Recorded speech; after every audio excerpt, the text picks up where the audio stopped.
Mississippi, 1891. The night air was heavy with the suffocating scent of damp earth and rotting cypress. In the oppressive darkness of the Thornhill Plantation, three massive shadows moved with a lethal rhythmic grace that signaled the end of a life.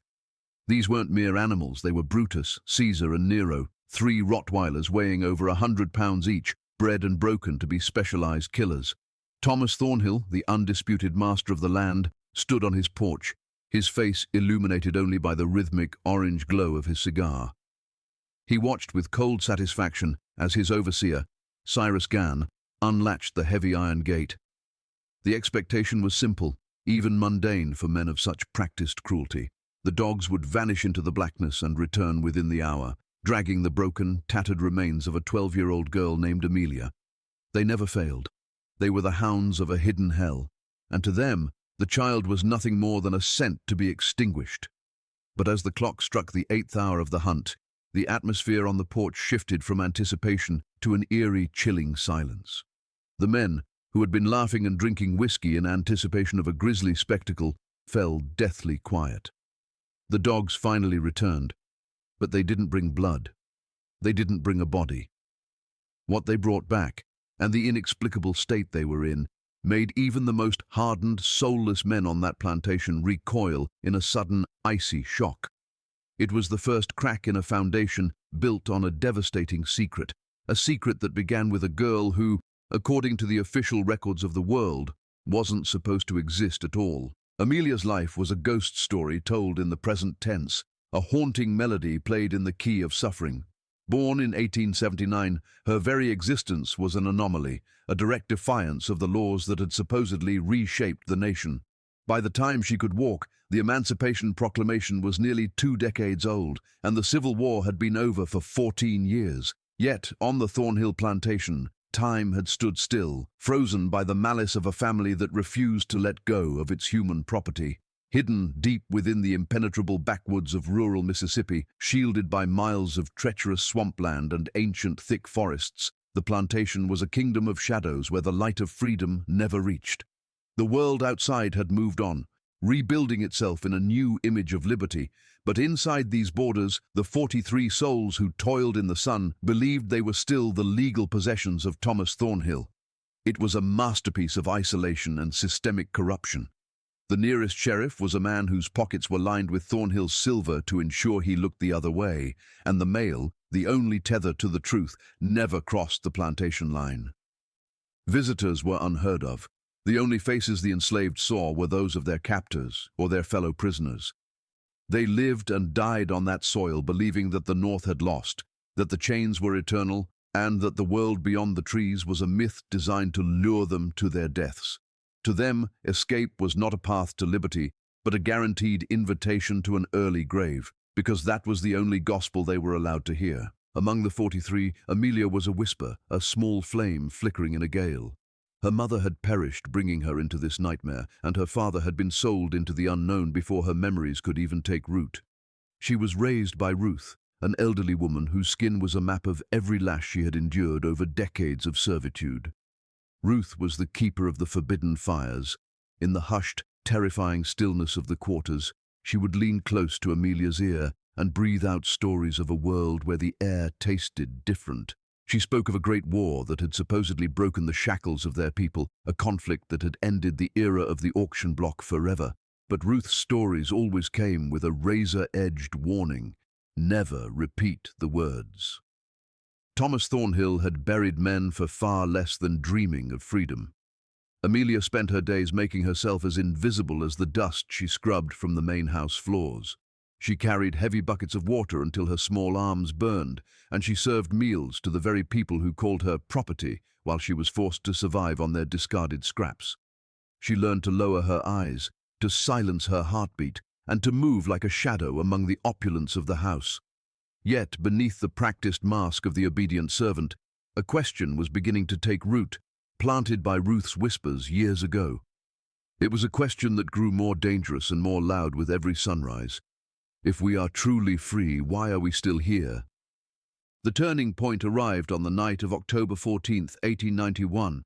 It was a night when the humidity seemed to choke the very stars out of the sky, leaving only a sliver of a moon to watch over the Thornhill land. Amelia made a choice that was less about logic and more about the final, desperate scream of a soul that could no longer breathe. She slipped out of the quarters just after the clock struck midnight, taking nothing with her but the thin, tattered cotton dress she had worn to work that day. No shoes to protect her feet from the jagged stones, no blanket to ward off the damp chill of the woods, and no food to sustain her fragile frame. She ran into the abyss of the forest with a singular, terrifying focus. The darkness was so absolute that she had to navigate by the feel of the air and the crunch of the undergrowth, often unable to see her own hands reaching out into the void.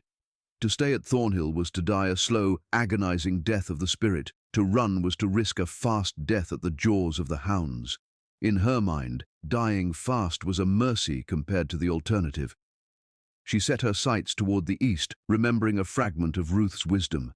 The east led to the river, and the river was the artery that pumped blood to the free towns where people of her color lived as men and women, not as cattle. Amelia didn't know the geography of the land, but she knew the geography of her own suffering, and she used that pain to propel her into the wild. Back at the plantation, the fragile peace of the night shattered. A woman driven by a fear so deep it had become instinctual noticed Amelia's empty pallet and sounded a silent alarm that eventually reached the ears of the overseer. Cyrus Gann did not wake with frustration. He woke with a grin. He was a man who found his only true joy in the physical manifestation of power, and hunting a runaway was his favorite game. He had overseen the Thornhill lands for 9 years, and in that time no one had ever successfully vanished under his watch. He walked with a heavy, purposeful gait to the dog pen where the 3 Rottweilers waited. These dogs were not pets. They were weapons of war, fed on raw meat and kept in a state of perpetual, agitated hunger. Cyrus held out the thin blanket Amelia had used, allowing the hounds to draw the scent of her fear into their lungs until their eyes glazed over with the singular purpose of the kill. "Find her," he whispered, a command that released the hounds like arrows from a bow. As the dogs bolted into the night, their powerful muscles rippling beneath dark coats, Amelia was already a mile deep into the woods. The first sound she heard was the distant rhythmic baying, a sound that signaled the start of a hunt that would either end in her blood being spilled on the forest floor or the exposure of a secret that had held 43 people in bondage for a generation. The chase had begun, and the darkness was no longer her ally. It was the arena where her survival would be tested. The sound of the hounds was no longer a distant echo. It had become a physical weight, a rhythmic thumping that seemed to synchronize with the frantic hammering of Amelia's heart. Every time her bare feet struck the forest floor, she felt the jagged bite of pine needles and the sharp, unforgiving edges of flint rocks. Thorns, like the reaching fingers of the plantation itself, clawed at her cotton dress and tore into the soft skin of her forearms. But she felt no pain, only the cold, numbing electricity of pure adrenaline. She reached the edge of a creek, its waters churning with the recent rains, appearing like a vein of liquid obsidian under the pale moon. Ruth's voice echoed in her mind, "Water hides the soul from the nose." Without hesitation, Amelia plunged into the freezing current. The shock was instantaneous, 1,000 needles of ice piercing her skin as the weight of the waterlogged dress tried to pull her under. She gasped, her breath hitching in her throat, but she forced herself to move downstream, keeping her head just above the surface. She watched from the shadows of a fallen willow as Brutus and the others reached the bank, their predatory frustration manifested in low, guttural growls. They paced the edge, their nostrils flared, searching for the thread of her scent that had been cut short by the flowing water. For a few moments the only sound was the rushing stream, a temporary sanctuary in a world that wanted her dead. The reprieve was tragically short-lived. Just as Amelia thought she had outsmarted the killers, the lead dog, Nero, let out a sharp, triumphant yelp. They had picked up the trail where she had emerged from the water further down the bank. Panic, cold and sharp, surged through her again as she scrambled into the dense undergrowth, her legs trembling with exhaustion. She stumbled through a thicket of vines and suddenly found herself in a small, forgotten clearing. In the center sat a cabin that looked as if it were being slowly swallowed by the earth. Its roof was a jagged ruin of caved-in timber, and the front door hung by a single, rusted hinge, swaying in the wind like a pendulum of despair. Amelia dove inside, pulling the heavy, rotting wood shut behind her. She collapsed in the corner, her lungs burning like they were filled with hot ash. Seconds later, the world outside exploded into a cacophony of violence. The dogs were there, their heavy bodies slamming against the exterior walls with such force that the entire structure groaned. The wood splintered as Brutus's massive head forced its way through a gap in the door, his eyes reflecting a terrifying, mindless hunger. Amelia backed away, pressing herself against the rear wall, her small hands clawing at the air. Suddenly, the floor beneath her didn't just creak, it vanished. The rotted floorboards gave way under her weight, and she plummeted into a dark, damp void, landing hard on a floor of packed earth. Above her, the hole she had fallen through was a small square of moonlight, framed by the snarling muzzles of 3 dogs who were, mercifully, too large to follow. She lay in the cellar, the air tasting of ancient dust and damp rot, listening to the frantic scratching of claws on the floorboards above. The dogs were losing their minds, their barks turning into high-pitched whines of frustration as they circled the opening. Hours seemed to stretch into infinities in that dark hole. Amelia curled into a ball, shivering uncontrollably as the dampness of her dress began to sap the last of her body heat. She prayed to a god she had only heard about in Ruth's hushed whispers, asking for the darkness to just take her before the men arrived. Then, the barking changed. It didn't stop, but it shifted. It became uncertain, even fearful. She heard the dogs retreat from the hole, their claws clicking rapidly across the wood as if they were being chased by something invisible. A heavy silence settled over the cabin, a silence so thick it felt like a physical presence. Just as she was about to succumb to the exhaustion, a voice drifted down from the opening, a voice that sounded like shifting gravel and dry leaves. "Girl, you down there?" Amelia's heart nearly stopped. She didn't move, her breath held until her chest ached. "I ain't gonna hurt you," the voice continued, weary but firm. "Them dogs is gone. They won't be coming back tonight. You can come up, or you can stay down there and let the damp take you. Choice is yours." Amelia hesitated, her mind racing through every horror story she had ever heard. But there was a strange, grounding ancientness to the voice. "Who are you?" she whispered, her voice cracking. "Someone who ain't supposed to be here neither," the woman replied. "Now, take my hand." A weathered, calloused hand reached down into the square of moonlight, and with a strength that belied her age, the woman pulled Amelia up from the depths. Standing in the center of the ruined cabin was a figure that looked like she had been carved from the very trees themselves. Her hair was a wild silver halo against the darkness, and her eyes were deep-set, glowing with a fierce, quiet intelligence. This was Esther. She didn't offer comfort or platitudes. She handed Amelia a tin cup of water that tasted of iron and life. As Amelia drank, she noticed a strange, pungent odor hanging in the air, a mix of sulfur, dried herbs, and something metallic. "How did you make them leave?" Amelia asked, her eyes darting toward the door. Esther gave a grim smile.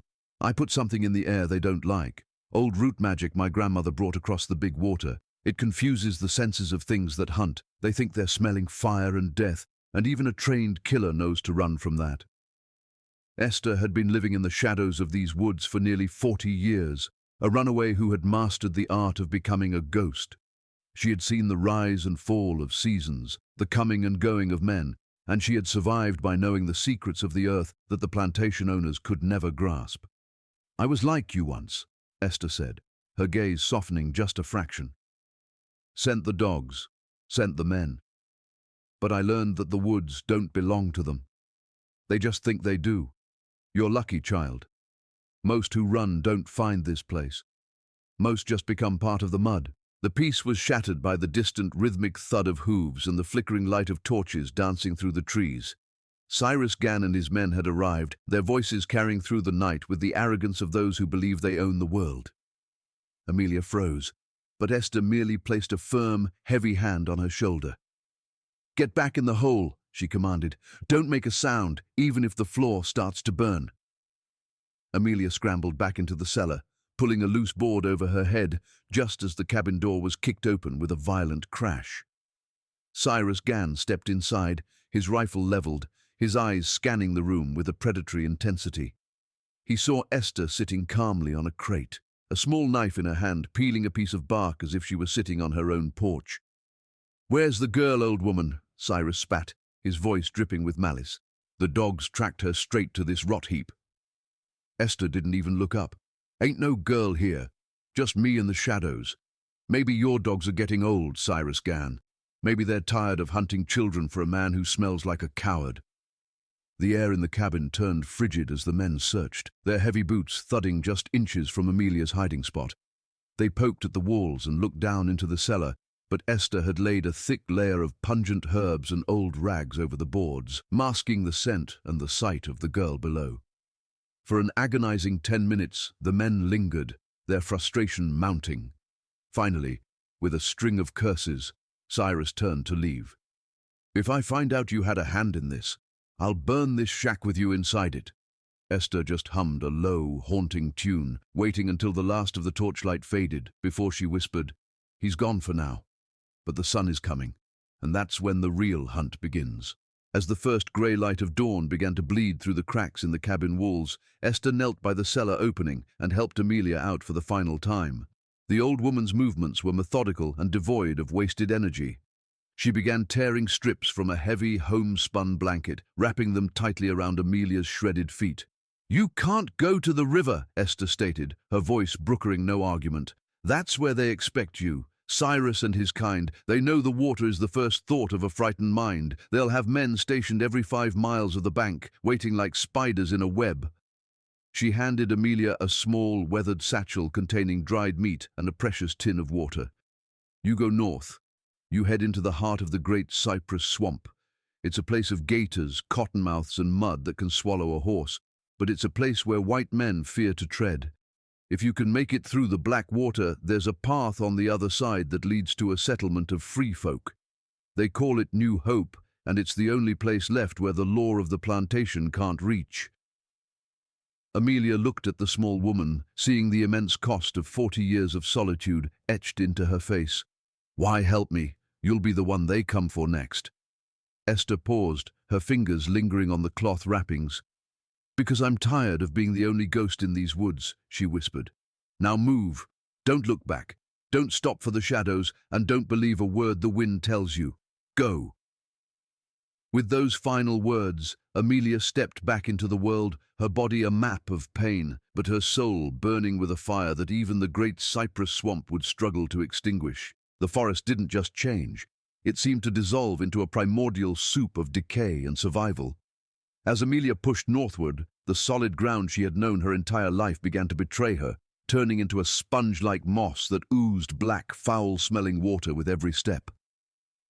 The trees here were different, monstrous, ancient cypresses with knees that poked out of the mud like the jagged teeth of a buried giant.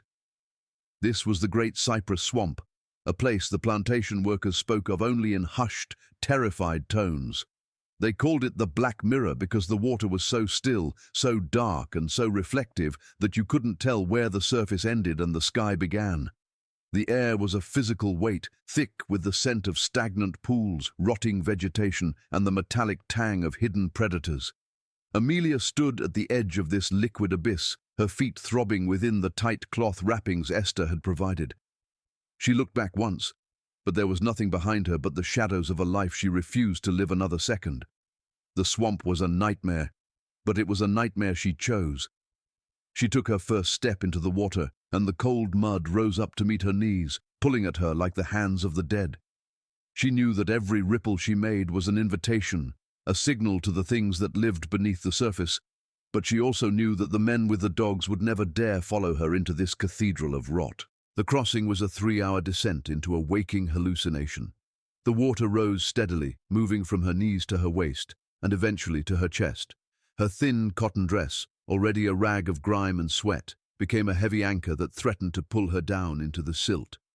She moved with agonizing slowness, her arms held high above her head to keep her small satchel dry, her eyes darting across the glassy surface for the telltale V of a swimming alligator or the silent glide of a cottonmouth snake.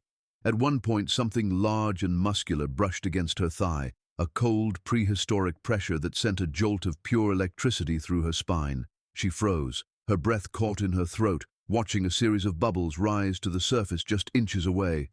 The silence of the swamp was deafening, broken only by the distant haunting cry of a heron and the rhythmic bloop of gas escaping the mud.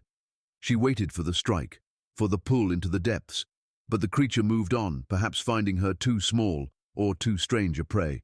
She kept moving, her fingers numbing as the swamp water sapped her heat, her mind repeating a single word like a prayer: north.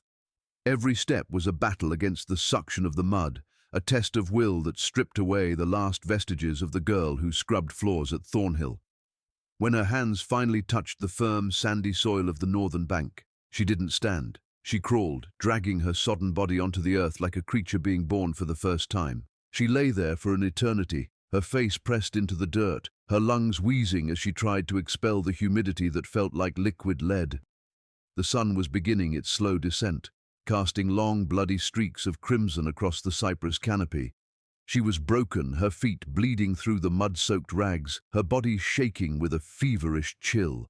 She was so consumed by her own exhaustion that she didn't hear the approach until it was nearly upon her.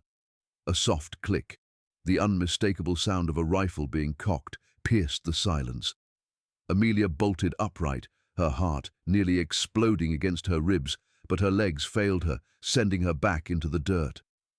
Standing a few yards away was a man who looked like a shadow made flesh. He was tall, dressed in rugged buckskin and worn denim, with a rifle held loosely but purposefully in his calloused hands. His face was a mask of weathered bronze, his eyes sharp and cautious. For a moment they simply stared at each other, the girl who looked like a ghost and the man who looked like a guardian. "You running?" he asked, his voice a deep, resonant baritone that carried no malice, only a weary curiosity. Amelia couldn't find her voice at first. She only nodded, her eyes fixed on the barrel of his gun. "I ain't gonna hurt you," he said, lowering the weapon and setting it against a tree. "I'm Marcus, and if you're coming from where I think you're coming from, you've got a lot of miles behind you and even more ahead." Marcus sat across from her, his presence offering a strange, grounding stability in the wild.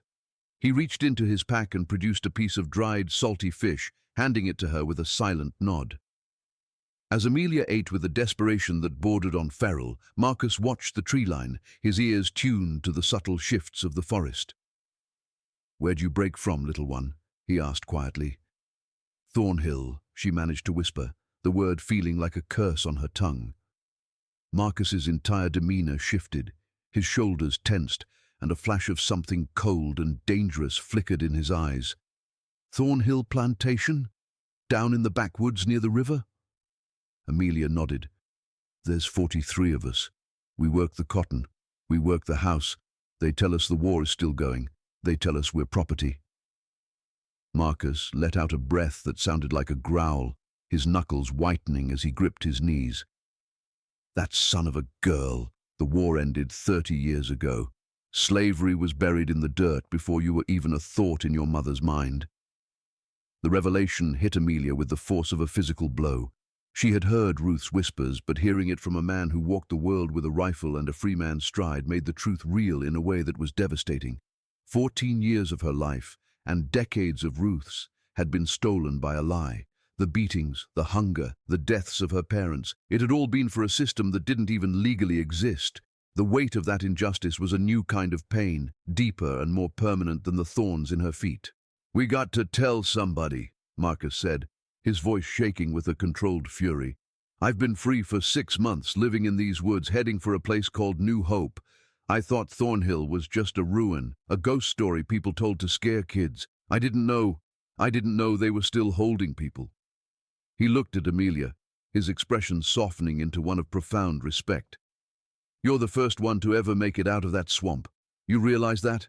They send the dogs, they send the trackers, and people just disappear. But you're still breathing." He stood up, looking toward the north, where the shadows were deepening into the true black of night. "We'll rest here until the moon is high, then we push. It's 3 days to the settlement if we move steady, but Cyrus Gann won't stop at the water's edge. He's a dog himself. He'll find a way around the swamp, and he'll be looking for blood to pay for the embarrassment of losing you." Amelia pulled her knees to her chest, the salty taste of the fish still lingering in her mouth. She thought of the dogs, Brutus, Caesar, and Nero, and she wondered if they could smell her through the mud of the Black Mirror. She looked at Marcus, the first person who had ever treated her like a human being with a future, and for the first time since she left the plantation, the flame of hope in her chest didn't feel like a threat. It felt like a torch. As the night deepened, the swamp seemed to come alive with 1,000 voices, the rhythmic thrumming of bullfrogs, the shrill cry of nightbirds, and the occasional heavy splash of something large moving in the dark. Amelia tried to sleep, but every time she closed her eyes, she was back in the cellar, hearing the claws of the Rottweilers scraping against the wood above her head. She saw Thomas Thornhill's red face, his eyes full of the casual, bored cruelty of a man who thinks he owns the sun. Marcus stayed awake, his back against a cypress tree, his rifle across his lap. He didn't speak, but his presence was a shield. He represented a world she couldn't yet imagine, a world where a man could own a gun, a name, and his own time. "Marcus," she whispered into the dark. "Yeah, girl? Is it true? About the towns? Where we can just be?" Marcus looked at her, the moonlight catching the silver of his eyes. "It's true. It ain't perfect, and there's still men with hate in their hearts. But in New Hope, you don't bow to nobody. You work your own dirt, you keep your own name, and you sleep without wondering if the morning brings the whip. We're going to get you there, Amelia. I give you my word on that."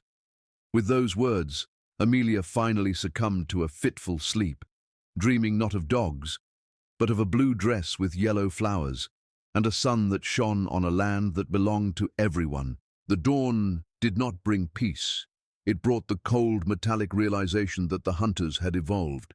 As the first pale light filtered through the canopy, Marcus suddenly held up a hand, his body tensing into a statue of pure alertness. In the distance, carried by a low wind, was a sound that made Amelia's blood turn to ice. The sharp, rhythmic crack of a whip against undergrowth, and the low, guttural voices of men who had been riding through the night. Cyrus Gann had not been deterred by the great cypress swamp. He had anticipated the move and circled the perimeter with a team of fresh horses and a renewed sense of vengeance. He wasn't just looking for property anymore. He was looking to erase the embarrassment of a 12-year-old girl outsmarting his specialized hounds. Marcus grabbed his rifle and his pack, his face set in a grim mask of determination.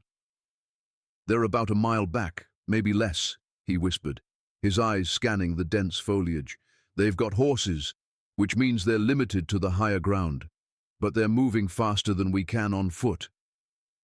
Amelia stood, her body screaming in protest as she put weight on her mangled feet.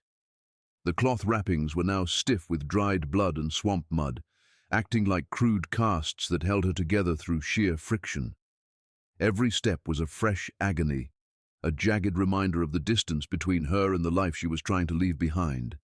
They began to run, a desperate, limping pace that felt like a crawl compared to the thundering hooves closing in behind them. The terrain became a sadistic obstacle course of steep ridges and narrow, vine-choked gullies. Amelia's breath came in ragged, burning gasps, her lungs feeling as though they were being shredded by the humid air. Behind them, the sounds grew louder, the crashing of brush, the shouted commands of the overseer, and then the terrifyingly familiar baying of dogs. Cyrus had brought more than just horses. He had recruited local trackers with their own pack of curs. Every few hundred yards, Amelia noticed a dark crimson stain on the grey leaves beneath her feet. The cloth wrappings were failing, leaving a trail of red breadcrumbs for the trackers to follow. She tried to step on stones and fallen logs, but the exhaustion was clouding her judgment, making her movements clumsy and loud. Suddenly, a sharp crack echoed through the woods, followed by the splintering of a nearby pine tree. A gunshot. The lead from Cyrus's rifle had missed her head by mere inches, sending a spray of bark and needles into her hair. "Down!" Marcus hissed, grabbing her arm and pulling her into a shallow depression behind a fallen oak. Another shot rang out, then another, the bullets singing through the air with a terrifying, high-pitched whistle. The hunters were no longer trying to capture her alive. They were firing blindly into the brush, hoping to still the movement of the property that had dared to think for itself.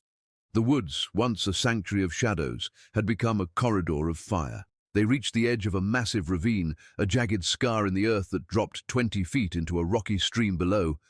The opposite bank was equally steep, a wall of loose shale and tangled roots. Marcus looked at the drop, then back at the swaying branches that marked the approach of the horseman. "We have to jump," he said, his voice flat with the weight of the gamble. "The water is shallow, but the mud will break the fall. If we stay here, they'll pin us against the ledge." Amelia looked into the abyss, her head swimming with vertigo. She was a child who had never known anything but the flat, predictable rows of a cotton field, and now she was being asked to leap into the throat of the earth. "On three," Marcus commanded, gripping her hand so hard his knuckles turned white. 1, 2, 3. They leaped together, a terrifying moment of weightlessness where the world seemed to tilt on its axis. Amelia hit the ground with a bone-jarring impact, the breath driven from her lungs in a single, silent explosion of pain. She rolled into the shallow stream, her ankle twisting with a sickening pop that sent white-hot stars dancing across her vision. She tried to scream, but only a dry, rattling gasp escaped her throat. Marcus was already up, his face etched with concern as he dragged her toward the shelter of the opposite wall. "My leg," she managed to sob, the pain finally breaking through the wall of her adrenaline. "Marcus, I can't move it." The voices of the pursuers reached the edge of the ravine above them. "There, at the bottom!" Cyrus's voice was a jagged blade of triumph. "Don't let them reach the other side!"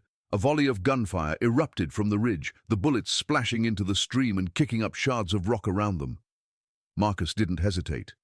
He slung his rifle over his shoulder and literally scooped Amelia into his arms, charging toward the steep incline of the northern bank.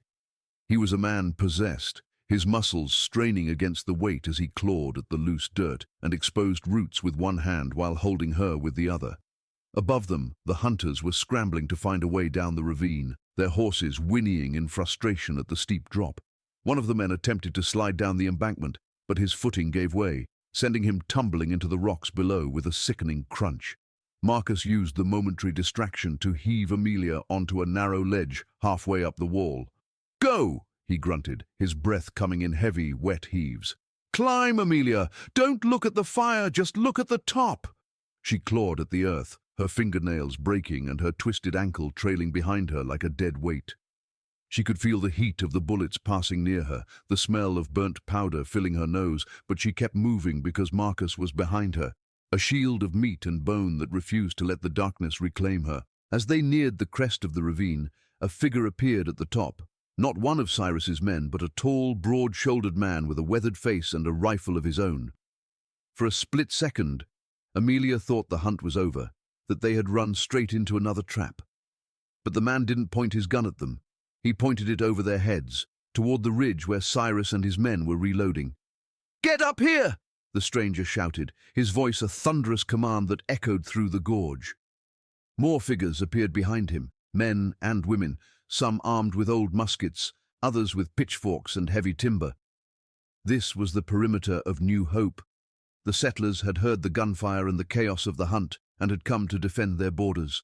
Marcus pushed Amelia over the final ledge into the tall grass, then collapsed beside her, his chest heaving as the settlers moved past them to form a defensive line at the ravine's edge. Cyrus Gann reached the bottom of the gorge and looked up, his face contorting with a mix of rage and sudden, dawning fear.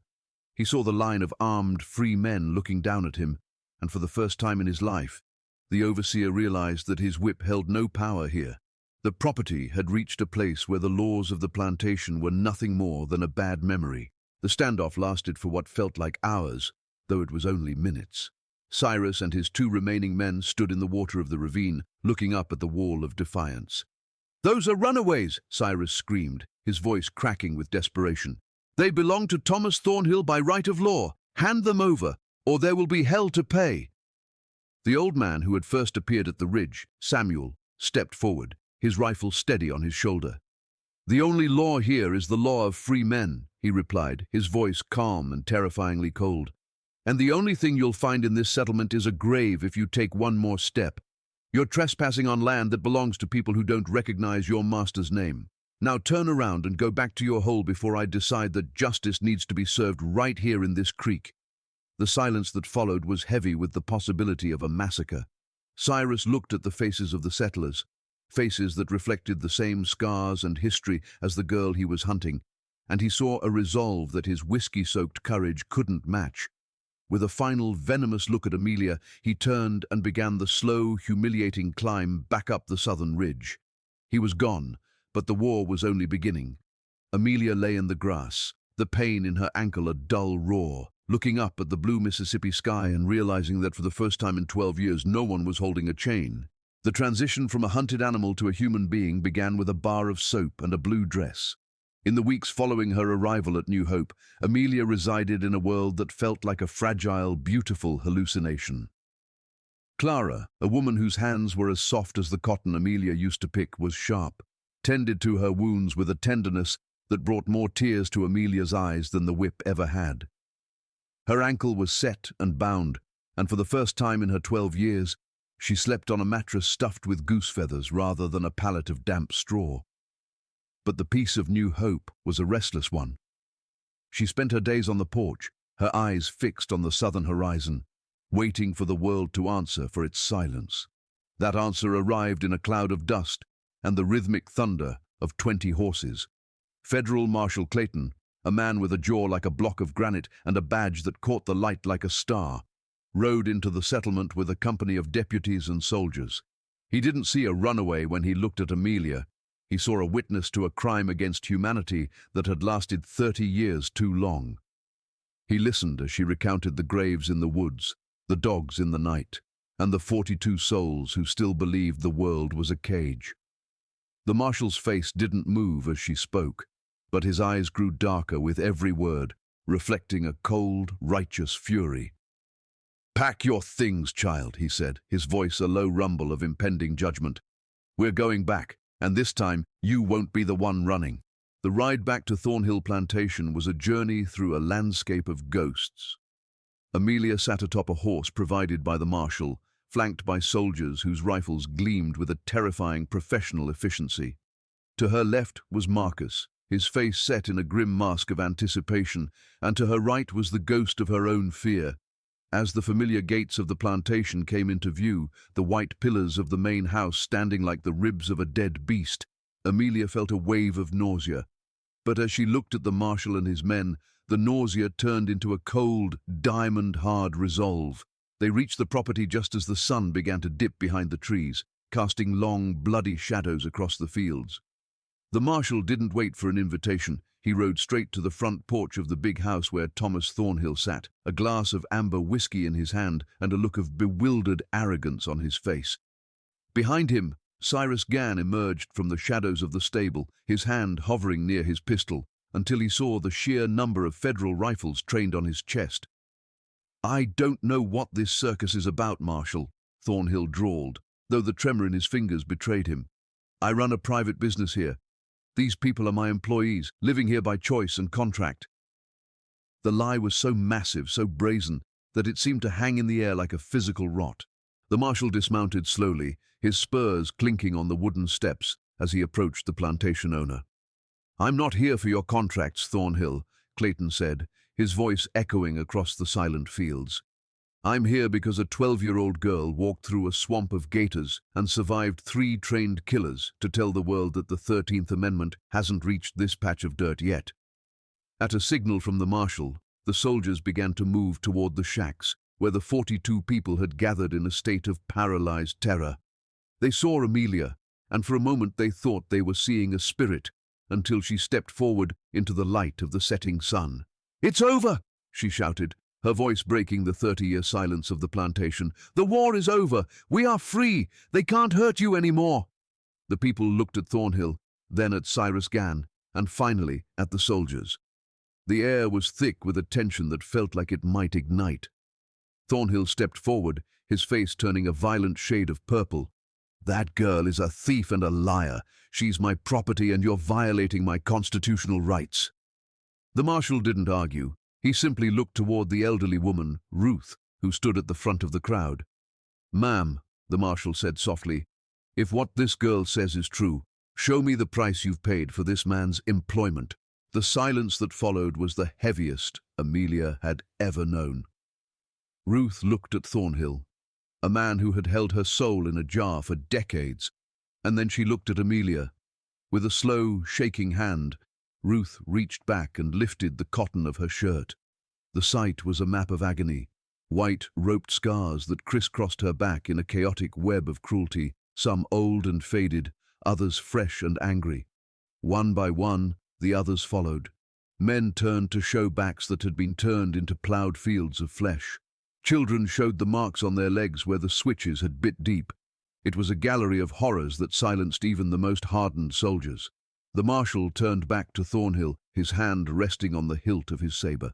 "Thomas Thornhill, you are under arrest for illegal enslavement, kidnapping and the murder of at least 6 individuals as identified by this witness. Cyrus Gann, you are under arrest for the same, along with the attempted murder of a federal witness." Cyrus tried to bolt toward the woods, but Marcus was faster, his rifle butt connecting with the overseer's jaw in a spray of blood and teeth. Within minutes, the men who had ruled this kingdom of shadows were in irons, dragged down the very steps they had used to oversee their human property. The liberation of Thornhill was not a moment of explosive joy, but one of profound, quiet weeping. As the shackles were literally hammered off the doors of the storehouse and the fear began to drain from the eyes of the 42, the reality of 30 lost years began to set in. The marshal and his men stayed for 3 days, documenting the graves, the ledgers of property, and the instruments of torture hidden in the cellar. The people were given a choice: stay and claim the land under the new federal mandates for seized property, or leave for the settlements. Most chose to stay. The soil was soaked with their sweat and the blood of their ancestors, and they would finally see it bloom for themselves. But Amelia knew she could not stay. She had seen the world beyond the trees, and she knew that her purpose was not in the dirt, but in the minds of the next generation. She returned to New Hope with Ruth and Marcus, leaving the ghosts of Thornhill behind. She spent the next 5 years devouring every book she could find, her mind a sponge for the truths that had been withheld from her. By the time she was 17, she was the primary teacher at the New Hope schoolhouse, her blue dress with yellow flowers a symbol of a life reclaimed. 5 years after her escape, Amelia stood on her porch in the cooling evening air of a free Mississippi.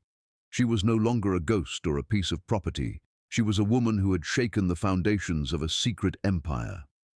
She looked at her feet, where the scars remained as faint white lines, permanent reminders that freedom is never a gift, but a prize won through the refusal to accept a lie. She taught her students that the greatest weapon against oppression wasn't a rifle, though rifles had their place. It was the ability to read the law, to speak the truth, and to remember the names of those the world tried to forget. As the sun set over the thriving community of New Hope, Amelia realized that she was no longer running from anything. She was standing still, rooted in a reality she had built with her own 2 hands and a heart that refused to stop beating in the dark. The girl who wasn't supposed to exist had become the woman the world could no longer ignore. She watched the children play in the street, their laughter a music that had once been forbidden, and she knew that as long as one person remembered the scent of the dogs and the taste of the swamp, the chains would never again find a home in these woods.